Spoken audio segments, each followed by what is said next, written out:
Production వైపుకి వెళ్ళారు.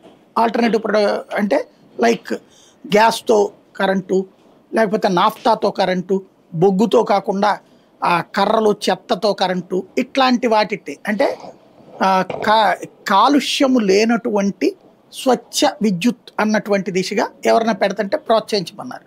అక్కడ బిగినైనటువంటి సంస్కరణలు క్రమక్రమంగా వెళ్ళి పాకాన పడిపోయి ఇప్పుడు ఏంటంటే ప్రైవేట్ ప్లేయర్స్ ఎక్కువయ్యారు. ప్రొడక్షన్, గవర్నమెంట్ ప్రొడక్షన్ తక్కువ ఉంది. ఇప్పుడు ప్రైవేట్ ప్లేయర్సే ఎక్కువ ఉన్నారు. ఈ ప్రైవేట్ ప్లేయర్స్లో మనం ఏం చేసాం, విదేశాల వాళ్ళని కూడా పెట్టాం. విదేశాలతో కూడా టైఅప్ అయ్యి ఉన్నారు కాబట్టి ఆ పొరపాటును కూడా అట్లాంటి దాంట్లో విత్డ్రా కావడానికి వీల్లేదు. జగన్ టైంలో ఏం చేశాడంటే కొన్ని కరెంట్ కంపెనీలకు సంబంధించి కుదుర్చుకున్న ఒప్పందాన్ని రద్దు చేశాడు.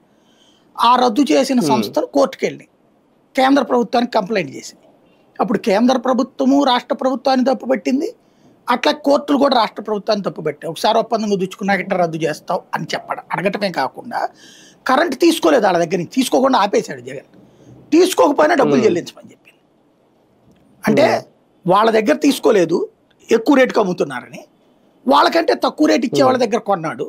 ఈ లెక్క ప్రకారం తక్కువ రేటుకు కొన్నాడు కాబట్టి ఈ బెనిఫిట్ మనకు రావాలి. అంటే 5 రూపాయల కరెంట్ 2.5కే కొన్నప్పుడు ఆ మిగతా 2.5 ప్రకారం మన కరెంట్ ఛార్జీలు తగ్గాల్సిన టైంలో ఈ కోర్టు తీర్పుల వలన ఆటోమేటిక్గా 5 రూపాయలు కాస్త 7.5 అయింది.